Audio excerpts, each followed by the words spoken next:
નમસ્કાર દર્શક મિત્રો, હું આપની સાથે છું રાખી અંજારિયા। સ્વાગત છે આપનું કચ્છ ઉદય ટીવી ન્યૂઝમાં। તો દર્શક મિત્રો, જોઈએ આજના સમાચારો વિસ્તારપૂર્વક। ગુજરાતના ઉદ્યોગ જગતમાં લાંબા સમયથી જેની આતુરતાથી રાહ જોવાઈ રહી હતી તેવી રિજનલ વાઇબ્રન્ટ સમિટ આગામી 11મી જાન્યુઆરીના રોજ વડાપ્રધાન નરેન્દ્ર મોદીની પ્રેરણાદાયી ઉપસ્થિતિમાં યોજાવા જઈ રહી છે। દરમિયાન આજે ગાંધીધામમાં રાજ્યના કેબિનેટ વન પર્યાવરણ મંત્રી અર્જુન મોઢવાડિયાની ઉપસ્થિતિમાં કચ્છ જિલ્લા વાઇબ્રન્ટ સમિટનો આરંભ કરવામાં આવ્યો હતો। દીપ પ્રાગટ્ય તેમજ રિબન કાપી સમિટને ખુલ્લી મૂકવામાં આવી હતી। અર્જુન મોઢવાડિયાએ કહ્યું હતું કે આ વાઇબ્રન્ટ સમિટથી કચ્છના ઉદ્યોગ જગતને કચ્છ જિલ્લાના સર્વાંગી વિકાસને નવી ગતિ મળશે। કચ્છ જિલ્લો રાજ્યના ઔદ્યોગિક ક્ષેત્રનો અતિ મહત્વપૂર્ણ જિલ્લો છે, જે renewable energy, green hydrogen, steel, cement, salt, chemical અને લોજિસ્ટિક ક્ષેત્રના અનેક ઉદ્યોગો ધરાવતો જિલ્લો છે। અહીં મોટા મહાબંદરો, કાસેજ તથા ડીપીએ કંડલા ખાતે આકાર લઈ રહેલા mega container terminal, green hydrogen ઉદ્યોગના કારણે કચ્છમાં આવનારા સમયમાં નવા રોકાણો આવવાની સંભાવના છે। તેવામાં આજે યોજાયેલી વાઇબ્રન્ટ સમિટ ઉદ્યોગોના રોકાણ માટે વિશેષ મહત્વ ધરાવતી બની રહેશે તેવું જણાવ્યું હતું। જિલ્લા કલેક્ટર આનંદ પટેલે આયોજન અંગે માહિતી આપી હતી। તેમણે જણાવ્યું હતું કે આ વાઇબ્રન્ટ ડિસ્ટ્રિક્ટ પ્રોગ્રામમાં કચ્છના અર્થતંત્રના મુખ્ય સ્તંભ સમાન પોર્ટ, ટ્રાન્સપોર્ટેશન અને લોજિસ્ટિક્સ જેવા ક્ષેત્રો પર વિશેષ ભાર મૂકવામાં આવ્યો છે। આ ઉપરાંત agro and food processing, mineral processing અને રિન્યુએબલ એનર્જી જેવા ઉભરાતા ક્ષેત્રો માટે પણ મજબૂત આયોજન કરવામાં આવ્યું છે। પ્રવાસન અને કચ્છી હસ્તકલાના વારસાને વૈશ્વિક મંચ મળે તે હેતુથી ટુરિઝમ, કલ્ચર અને હેન્ડીક્રાફ્ટના વિષયોને પણ આ કાર્યક્રમમાં અગ્રતા આપવામાં આવી છે। સરકાર અને ઉદ્યોગ જગત વચ્ચેના આ સમન્વયથી કચ્છમાં ગ્રીન એનર્જી અને હાઇડ્રોજન પ્રોજેક્ટ્સને નવું બળ મળશે, જે પર્યાવરણની જાળવણી માટે આર્થિક સમૃદ્ધિ પણ લાવશે। જિલ્લા કક્ષાના વાઇબ્રન્ટ સમિટના પ્રારંભ પ્રસંગે કચ્છના સાંસદ વિનોદભાઈ ચાવડા, ત્રિકમભાઈ છાંગા, ધારાસભ્ય માલતીબેન મહેશ્વરી, અનિરુદ્ધ દવે, કેશુભાઈ પટેલ, પ્રદ્યુમનસિંહ જાડેજા, વિરેન્દ્રસિંહ જાડેજા, જિલ્લા ભાજપ પ્રમુખ દેવજીભાઈ વરચંદ, ધવલ આચાર્ય, તેજાભાઈ કાનગડ, વલમજી હુંબલ, મહેશ પુંજ, જિલ્લા કલેક્ટર આનંદ પટેલ, સુશીલકુમાર સિંહ, ગાંધીધામ મહાનગરપાલિકાના કમિશનર મનીષ ગુરવાણી, રમેશ મહેશ્વરી, અર્જણ કાનગડ, ભાવેશ આચાર્ય, તેજસ શેઠ, બાબુ ભીમા, મહેશ તીર્થણી, નવનીત ગજ્જર, દીપક પારેખ, જેપી મહેશ્વરી, શંભુભાઈ આહિર, પંકજ ઠક્કર, હરીશ માહેશ્વરી, લક્ષ્મણ આહિર સહિતના હાજર રહ્યા હતા। આજે ગાંધીધામ ખાતે ડિસ્ટ્રિક્ટ લેવલ વાઇબ્રન્ટ સમિટનો કાર્યક્રમ હતો અને એમાં તમામ સ્ટેક હોલ્ડરે ભાગ લીધો અને 450 કરોડની આસપાસના એમઓયુ પણ સાઇન થયા। એ ઉપરાંત જે અહીંયાના ઉત્પાદકો છે, મેન્યુફેક્ચરર્સ છે, એમણે પ્રદર્શન પણ અહીંયા ખૂબ સારું યોજ્યું છે। કચ્છ એવી ભૂમિ છે કે જે હંમેશા પડકારોને ઝીલે છે। ભૂતકાળની અંદર દાયકાઓ અને સદીઓ સુધી એને કુદરતી આફતોના, એ વાવાઝોડું હોય, ભૂકંપ હોય કે પછી દુષ્કાળ હોય, એમણે જોયા છે અને આ પડકારો સ્વીકાર્યા છે। પરંતુ 2001 પછી જે પરિવર્તનો, રાજકીય પરિવર્તનો આવ્યા અને વર્તમાન યશસ્વી પ્રધાનમંત્રી નરેન્દ્રભાઈ ગુજરાતના મુખ્યમંત્રી બન્યા અને કચ્છને એ પડકારોની ભૂમિની તરીકેના જે સ્વીકારીને અહીંયા એને તકમાં પરિવર્તન કરવાનું કામ નરેન્દ્રભાઈએ કર્યું। વર્તમાન ભૂપેન્દ્રભાઈની સરકાર એને આગળ વધી રહી છે। એને કારણે કચ્છના જે બંદરો છે એના ઉપર 40% જેટલો કાર્ગો, આજે દેશનો 40% જેટલો કાર્ગો હેન્ડલ થાય છે અને કચ્છ રિન્યુએબલ એનર્જીનું હબ બની ચૂક્યું છે। 30 ગીગાવોટ પાવર અહીંયાના રિન્યુએબલ એનર્જી સેક્ટરમાંથી ઉભો થવાનો છે અને એનું કામ ચાલી રહ્યું છે। એ ઉપરાંત કચ્છની અંદર ખેતી હોય, પશુપાલન હોય, ગૃહ ઉદ્યોગ હોય, એની બધી જ તકો અહીંયા પડેલી છે। વિશાળ ભૂમિ છે, મિનરલ છે, દરિયા કિનારો છે, પવન છે, સૂર્ય ઉર્જા છે। આ બધાનો ઉપયોગ કરીને કચ્છમાં જે અગાઉ માઇગ્રેશન થતું હતું એની જગ્યાએ અત્યારે રિવર્સ માઇગ્રેશન શરૂ થયું છે અને વર્તમાન ભૂપેન્દ્રભાઈ પટેલની સરકાર છે કચ્છને જે નરેન્દ્રભાઈ શરૂઆત કરી હતી એને આગળ લઈ જવાનું કામ એ કરી રહી છે। ત્યારે કચ્છની અંદર આજે તમામ ક્ષેત્રના ઉદ્યોગો આવી રહ્યા છે। ખૂબ આનંદની વાત છે અને હજારો લોકોને રોજગારી પણ મળી રહી છે। અગાઉ દુષ્કાળને કારણે અહીંયા જે ગ્રીન કવર જેટલું હોવું જોઈએ તેટલું છે.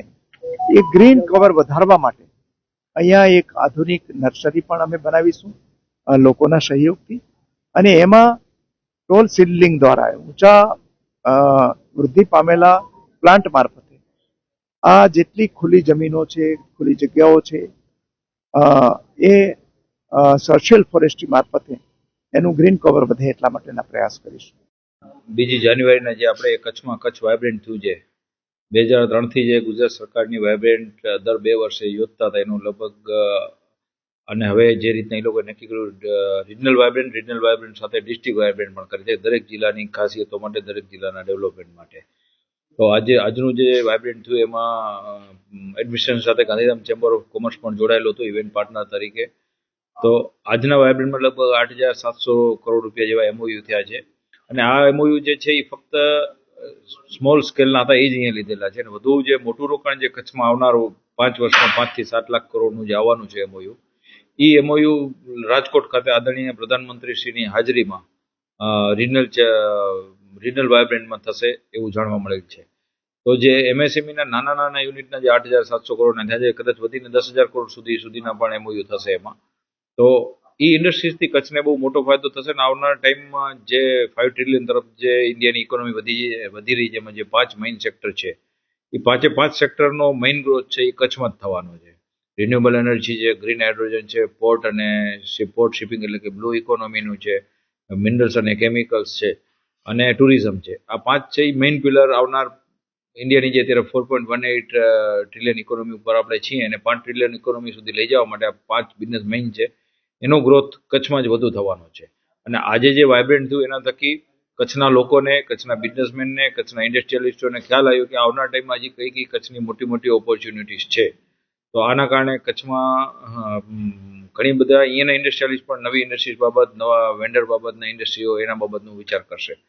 અને આજની જે આ ઇવેન્ટ છે એ ખરેખર કચ્છ માટે અને કચ્છના વેપારીઓ માટે, ઇન્ડસ્ટ્રીયલિસ્ટ માટે ખૂબ જ ઉપયોગી થશે.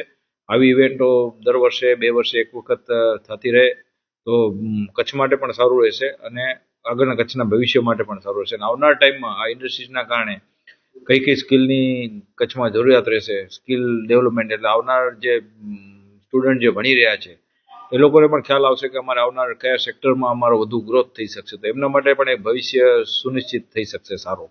તો આજની વાઇબ્રન્ટ માટે હું ખાસ કરીને ગુજરાત સરકારનો, ઇન્ડસ્ટ્રીઝ ડિપાર્ટમેન્ટનો, એડમિનિસ્ટ્રેશન ઓફ કચ્છનો ખૂબ આભાર માનું છું કે આ વાઇબ્રન્ટમાં ગાંધીધામ ચેમ્બર ઓફ કોમર્સને સહભાગી થવાનો, ઇવેન્ટ પાર્ટનર બનવાનો મોકો આપ્યો.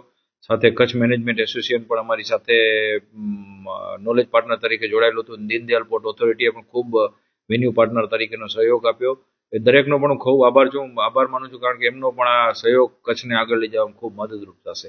ફરીથી હું તમામનો આ તબક્કે ખૂબ આભાર માનું છું. સાથે તમામ મીડિયા મિત્રોનો પણ આભાર માનું છું કે બહુ શોર્ટ પિરિયડ મળ્યો તો છતાં આ લેવલ ઉપર એનું કવરેજ આપી અને લોકો સુધી પહોંચાડ્યું. આજનો પ્રોગ્રામ બહુ ગ્રાન્ડ સક્સેસ થયો. ફરીથી સૌનો હું આભાર માનું. વાઇબ્રન્ટ ગુજરાતનો પ્રારંભ 2003માં આ દેશના વડાપ્રધાન શ્રી નરેન્દ્ર મોદી સાહેબ જ્યારે રાજ્યના મુખ્યમંત્રી હતા ત્યારે તેનો પ્રારંભ થયો હતો, અને આજે એમ કહેવાય કે સમગ્ર ગુજરાત અને કચ્છ વિકસિત બન્યું છે. અને કચ્છ તો અલગ જ રીતે કચ્છનો જે વિકાસ થયો છે તેમાં ઉદ્યોગકારોનું ખૂબ મોટું યોગદાન છે.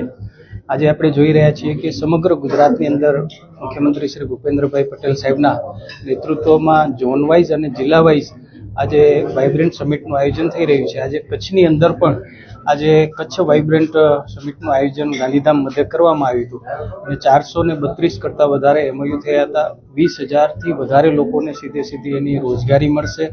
આ દેશના વડાપ્રધાન શ્રી નરેન્દ્ર મોદી સાહેબની જે કલ્પના છે વિકસિત ભારતની, એનામાં દરેક એક જિલ્લા અને ગ્રામ્ય ક્ષેત્રે પણ લોકો એમાં સહભાગી બને અને સાચા અર્થમાં મેક ઇન ઇન્ડિયા હોય કે વોકલ ફોર લોકલ, કે આપણે સ્ટાર્ટઅપને જે યોગદાન મળે, એક મહત્વ મળે, અને એના ભાગરૂપે આજે કચ્છની અંદર પણ આજે કચ્છ વાઇબ્રન્ટનું આયોજન થયું. કચ્છની પવિત્ર અને સંસ્કાર ધામ ગણાતી ભુજોડીની ધરા પર માલધારી મંગલ મંદિર ટ્રસ્ટ સંચાલિત શૈક્ષણિક સંકુલ ખાતે એક અત્યંત પ્રેરણાદાયી અને ભવ્ય કાર્યક્રમનું આયોજન કરવામાં આવ્યું હતું.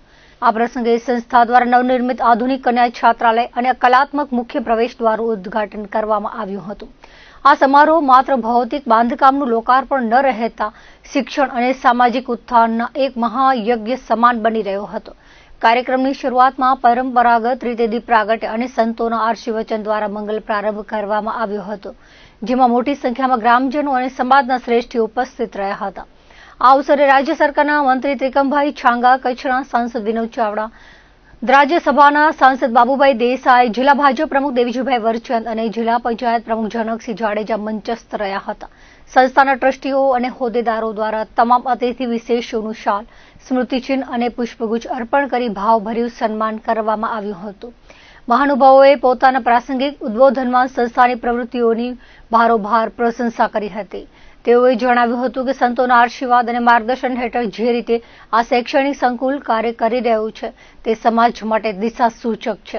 ખાસ કરીને દીકરીઓના શિક્ષણ માટે છાત્રાલયની સુવિધા ઊભી કરીને સંસ્થાએ સ્ત્રી સશક્તિકરણની દિશામાં મજબૂત ડગલું ભર્યું છે. વક્તાઓએ સંસ્થાના સ્થાપક અને સેવાભાવી કાર્યકરોની નિષ્ઠાને બિરદાવતા કહ્યું હતું કે સાચા અર્થમાં આ સંસ્થા શિક્ષણરૂપી જ્યોત પ્રગટાવીને માનવતાની અમૂલ્ય સેવા કરી રહી છે. સંસ્થાના વિકાસ અને આ સેવાકીય પ્રકલ્પોમાં જેઓએ પોતાનું હૃદયપૂર્વકનું યોગદાન આપ્યું છે તેવા દાતાઓનું પણ સન્માન કરવામાં આવ્યું હતું. આ ભગીરથ કાર્યમાં માધાપરના અને હાલ યુકે નિવાસી કમળાબેન હિરાણીએ મુખ્ય ભૂમિદાતા તરીકે અમૂલ્ય સહયોગ આપ્યો છે. તે જ રીતે મુખ્ય સહયોગી દાતા તરીકે સ્વર્ગસ્થ હસમુખભાઈ ભુડિયા પરિવારનું યોગદાન અત્યંત નોંધપાત્ર રહ્યું છે. આ ઉપરાંત સંસ્થાની પ્રગતિમાં દાતાઓ તરફથી 2,43,00,000 જેટલું માતબર દાન મળતા દાતાઓના સહયોગને બિરદાવવામાં આવ્યો હતો. સંસ્થાના પ્રમુખ અને શિક્ષણ ઋષિ તરીકે જાણીતા હીરાભાઈ રબારીએ તમામ મહેમાનો અને દાતાઓનો આભાર વ્યક્ત કર્યો હતો અને સંસ્થાની આગામી શૈક્ષણિક યોજનાઓ વિશે વિગતવાર માહિતી આપી હતી. કચ્છના સાંસદ વિનોદભાઈ ચાવડા, રાજ્યસભાના સાંસદ બાબુભાઈ દેસાઈ દ્વારા માતબર ગ્રાન્ટ અને બીકેટી દ્વારા પણ સંસ્થાને અનુદાનની જાહેરાત કરવામાં આવી હતી.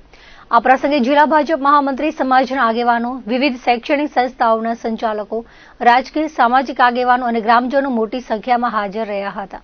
આજે અમારે ભુજોડી માલધારી મંગલ મંદિર સ્કૂલની અંદર જે એક ભગીરથ કાર્યક્રમનું આયોજન કરવામાં આવ્યું, જેમાં પ્રવેશદ્વાર અને કન્યાઓ માટેની એ અમારે હોસ્ટેલની 150 દીકરીઓને બેડ સાથેની હોસ્ટેલ એક તૈયાર થઈ, જે દાતા પરિવાર તરફથી એમનું લોકાર્પણ અને વિવિધ અન્ય વિકાસ કામોનો જે વિનોદભાઈ સાંસદ શ્રી એમની ગ્રાન્ટમાંથી એક રૂમ, રાજ્યસભાના સભ્ય બાબુભાઈ દેસાઈ તરફથી પણ એક 5 લાખ રૂપિયાનો એક રૂમ, અને અત્યારે જ હાલ જ રાજ્યસભાના આપણે રાજ્યમંત્રી શ્રી ત્રિકમભાઈ સાહેબે પણ બીકેટી દ્વારા પણ એક 15 લાખ રૂપિયાનું શેડનું પણ જાહેરાત કરી છે. એ દરમિયાન અહીંયા કને જે અમારે 150 બેડની જે હોસ્ટેલ તૈયાર થઈ, એ હોસ્ટેલના દાતાશ્રી જે મોબાસા વિદેશ વસતા હતા, જેના કારણે 6 મહિના અમારે લોકાર્પણ લેટ થયું હતું, તો એ દરમિયાન એમને પણ એ પરિવારે 1,25,00,000 રૂપિયા પણ જેવું માતબર દાન આપેલું. કે પટેલ સામંતરા તરફથી પણ એક 25 લાખ રૂપિયાનું દાન કરવામાં આવેલ છે, અમને આપેલ છે. અન્ય પણ નામી અનામી દાતાઓનું જ્યારે અમારે આ પ્રવેશદ્વાર આ સંકુલની અંદર જે ડોનેશન સહયોગી થયા છે, એમનું બધાનું આજે સન્માન બી પણ અમે રાખેલું છે. તો દરેક દાતાશ્રીઓનું અને અહીંયા ઉપસ્થિત મહાનુભાવોનું આજે પણ સન્માનનો કાર્યક્રમ રાખેલો છે, અને એમનો ખૂબ ખૂબ અમે આભાર માનીએ છીએ કે ભુજોડી માલધારી મંગલ મંદિર એટલે કે માલધારીઓ જે કંઈ છેવાડામાં, જે કે રામપર, લખપત, અબડાસા અંતરિયાળ વિસ્તારમાં જે માલધારીઓના જે બાળકો જે ખરેખર શિક્ષણથી વંચિત રહેતા હોય, અને એવા બાળકોને અહીંયા કને પહેલી પ્રાયોરિટી આપવામાં આવે છે. એ વિસ્તારના બાળકો અહીંયા કને 130 દીકરીઓ અને 170 દીકરાઓ અહીંયા કને ભણે છે. એ પણ બધાનો અમે દાતાશ્રીઓનો, સરકારશ્રીનો જે કાંઈ સહયોગ મળી રહ્યો છે, એ બદલ અમે ખૂબ બધાનો આભાર વ્યક્ત કરું છું. ગાંધીધામમાં ટીવીઝેડ શોરૂમની ઉપર આવેલ ચોલા મંડલમ ઇન્વેસ્ટમેન્ટ એન્ડ ફાઇનાન્સ કંપનીના લીગલ મેનેજરે ઉચ્ચાપત કરી હતી. આ મામલે ગાંધીધામ બી ડિવિઝન પોલીસમાં મૂળ વાવથરાદના હાલે આદિપુરમાં રહેતા સુરેશ પુરોહિતે ફરિયાદ નોંધાવી હતી. જે મુજબ આરોપી જૂનાગઢના વિસાવદરના આશુતોષ નટવરલાલ દવે આ કૃત્ય આચર્યું હતું. આરોપી આશુતોષ ચોલા મંડલમ ફાઇનાન્સમાં 13 નવેમ્બર 2017થી કંપનીના લીગલ એરિયા મેનેજર તરીકે નોકરી કરતો હતો. જેથી નોકરી દરમિયાન જુદા જુદા કસ્ટમરો પાસેથી લોન પેટે રોકડ તેમજ ઓનલાઈન ₹11,42,627 હપ્તા પેટે લીધા હતા. તે પૈકી માત્ર ₹4,35,421 જેટલી રકમ ફરિયાદીની કંપનીના ખાતામાં જમા કરાવી હતી અને બાકીના ₹7,07,206 જેટલી રકમ જમા ન કરાવી પોતાના અંગત ફાયદા માટે રાખી હતી. ફરિયાદીની કંપનીના નામની ખોટી એનઓસી બનાવી સાચા તરીકે કસ્ટમરોને આપી કંપની સાથે વિશ્વાસઘાત કર્યો હતો, જેથી ફરિયાદ દાખલ કરવામાં આવી હતી. નખત્રાણા વિસ્તારમાં એલસીબીની ટીમ પેટ્રોલિંગમાં હતી ત્યારે બાતમી મળી હતી કે મંજલ ગામે રહેતો ગુલામશાહ મલકુ શાહ સૈયદ મંજલ ગામે દક્ષિણ બાજુ આવેલ પોતાની માલિકીના ખુલ્લા પ્લોટમાં રેતીનો ઢગલો કરી તેમાંથી જેસીબી વડે ટ્રેક્ટરોમાં રેતી ભરાવે છે. જે હકીકતના આધારે તપાસ કરતા સ્થળ પરથી જેસીબી અને 3 ટ્રેક્ટર મળી આવ્યા હતા. જેના ચાલકો પાસે રેતી ભરવા અંગે પૂછપરછ કરતા જણાવ્યું હતું કે આ રેતી શેઠ ગુલામશાહના કહેવાથી ભરી ભુજ તાલુકાના કુરબઈ ખાતે આવેલી બ્લોકની ફેક્ટરીમાં ખાલી કરીએ છીએ. રેતી ભરવા અંગેના આધાર પુરાવા ન હોવાથી 3 ટ્રેક્ટર અને જેસીબી ડિટેન કરી ખાણ ખનીજ વિભાગને જાણ કરાઈ હોવાનું પોલીસે જણાવ્યું છે. પોલીસે દરોડો પાડ્યો ત્યારે સ્થળ પર જેસીબી વડે ટ્રેક્ટરોમાં રેતી ભરવાની કામગીરી ચાલુમાં હતી. આ રેતી ક્યાંથી મેળવી તે બાબતે પૂછપરછ હાથ ધરવામાં આવી છે. કોઈ માન્ય લીઝ છે કે કેમ, તેમજ બ્લોકની ફેક્ટરીમાં માલ સપ્લાય કરવામાં આવે છે તો રોયલ્ટી છે કે કેમ તે સહિતની દિશામાં ખનીજ વિભાગ દ્વારા આગળની તપાસ હાથ ધરવામાં આવી છે. પોલીસે તપાસ કરી ત્યારે એક ટ્રેક્ટરમાં 4 ટન રેતી ભરેલી હતી. માલિકીના પ્લોટમાં રેતીના ઢગલા કરેલા હતા. આ રેતી અહીં ક્યાંથી આવી તે પણ એક તપાસનો મુદ્દો છે. રાતના સમયે પ્રવૃત્તિ કરવામાં આવતી હોવાથી આ કાર્યવાહી કરવામાં આવી હતી. લાંબા સમયથી નખત્રાણા વિસ્તારમાં ખનીજ ચોરીની બુમરાણ છે ત્યારે આ કાર્યવાહી પોલીસ દ્વારા કરવામાં આવી છે. પૂર્વ કચ્છ પોલીસ દ્વારા વર્ષ 2025 દરમિયાન નશીલા પદાર્થોના દૂષણને ડામવા માટે હાથ ધરવામાં આવેલી કામગીરીની વિગતવાર માહિતી પ્રસિદ્ધ કરવામાં આવી છે. રાજ્યના પોલીસ મહાનિર્દેશક અને સરહદી રેન્જ ભુજના પોલીસ મહાનિરીક્ષક ચિરાગ કોરડિયાની સૂચના હેઠળ જિલ્લા પોલીસ અધિક્ષક સાગર વાઘમારના માર્ગદર્શનમાં સમગ્ર વર્ષ દરમિયાન no drugs in east Kutch અભિયાન જોરશોરથી ચલાવવામાં આવ્યું હતું. આ ઝુંબેશ અંતર્ગત પોલીસ દ્વારા ડ્રગ્સ માફિયાઓ વિરુદ્ધ લાલ આંખ કરીને વર્ષ 2024ની સરખામણીમાં કામગીરીમાં 80% માતબર વધારો નોંધાવ્યો છે. પૂર્વ કચ્છ પોલીસે વર્ષ 2025માં એનડીપીએસ એક્ટ હેઠળ કુલ 36 જેટલા ગુનાઓ દાખલ કર્યા છે, જેમાં ગત વર્ષની સરખામણીમાં મોટી સફળતા મળી છે.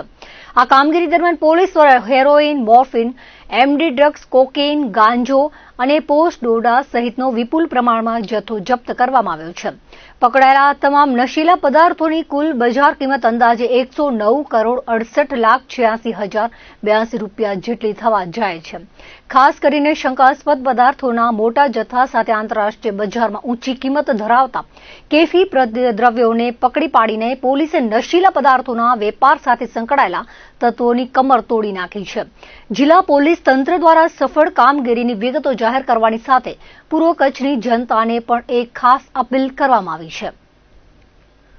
કચ્છ જિલ્લામાં પશ્ચિમી વિક્ષોભની અસર ક્રમશઃ ઓછી થતાની સાથે જ ઠંડીનો પારો ગગડ્યો છે અને કાતિલ ઠારનો અનુભવ થઈ રહ્યો છે.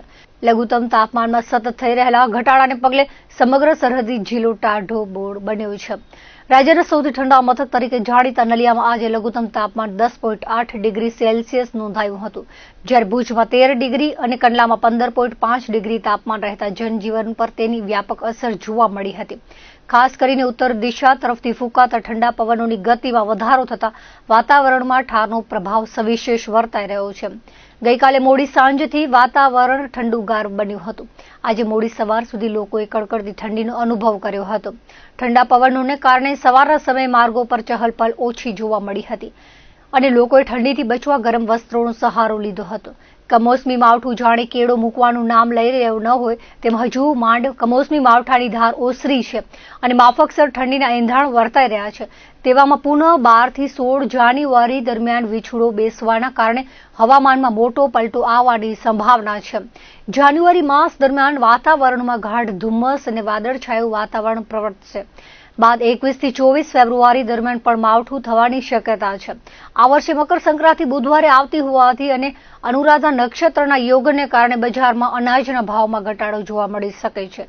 પોષ વદ દરમિયાન કોઈ કુદરતી આફત આવવાની શક્યતા પણ નિષ્ણાંત દ્વારા દર્શાવવામાં આવી છે.